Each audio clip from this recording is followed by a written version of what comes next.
ओम नमो भगवते वासुदेवाय। आप सभी को वरूथनी एकादशी की हार्दिक शुभकामनाएं। मैं आपको वैशाख मास कृष्ण पक्ष की वरूथनी एकादशी का कथा सुनाने जा रही हूँ। युधिष्ठिर ने पूछा, वासुदेव आपको नमस्कार है। वैशाख मास के कृष्ण पक्ष में किस नाम की एकादशी होती है, उसकी आप महिमा बताइए। भगवान श्री कृष्ण बोले, हे राजन, वैशाख कृष्ण पक्ष की एकादशी वरूथनी के नाम से प्रसिद्ध है। यह इस लोक और परलोक में भी सौभाग्य प्रदान करने वाली है। वरूथनी के व्रत से ही सदा सौख्य और लाभ का, पाप की हानि होती है। यह समस्त लोगों को भोग और मोक्ष प्रदान करने वाली है। वरूथनी के ही व्रत से मानधाता आदि अन्य अनेक राजा स्वर्ग लोक को प्राप्त हुए हैं। जो 10,000 वर्षों तक तपस्या करता है, उसी के समान ही फल वरूथनी के व्रत से भी मनुष्य प्राप्त कर लेता है। हे राजन, घोड़े के दान से हाथी का दान श्रेष्ठ है। भूमि दान उससे भी बड़ा है। भूमि दान से भी अधिक महत्व तिल दान का है।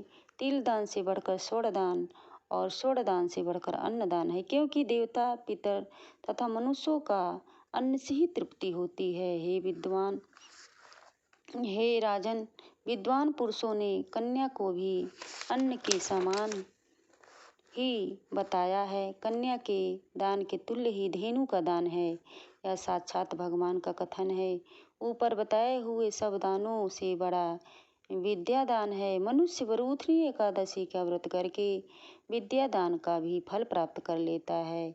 जो लोग पाप से मोहित होकर कन्या धन से जीविका चलाते हैं, वे पुण्य का क्षय होने पर यातनामय नरक में जाते हैं। अतः सर्वथा प्रयत्न करके कन्या के धन से बचना चाहिए। उसे अपने कर्मों काम में नहीं लाना चाहिए। जो अपनी शक्ति के अनुसार आभूषणों से विभूषित होकर के पवित्र भाव से कन्या का दान करता है, उसके पुण्य की संख्या बताने में चित्रगुप्त भी असमर्थ हैं। वरूथनी एकादशी व्रत करके भी मनुष्य उसी के समान फल प्राप्त कर लेता है। व्रत करने वाला वैश्व पुरुष दशमी तिथि को काश, उड़द, मसूर, चना, कोदो, साग, मधु, दूसरे का अन्न 2 बार भोजन करना तथा इन सभी वस्तुओं का परित्याग कर देना चाहिए। एकादशी को जुआ खेलना, नींद लेना, पान खाना, दातुन करना, दूसरों की निंदा करना, चुगली करना, हिंसा करना तथा क्रोध करना, असत्य बोलना, इन सभी बातों का त्याग कर देना चाहिए। द्वादशी को काश, उड़द, शराब, मधु, तेल, पतितों से वार्तालाप, परदेशागमन, 2 बार भोजन करना, बैल की पीठ पर सवारी और मसूर, इन 12 वस्तुओं का त्याग करें। राजन, इसी विधि से वरूथनी एकादशी की जाती है।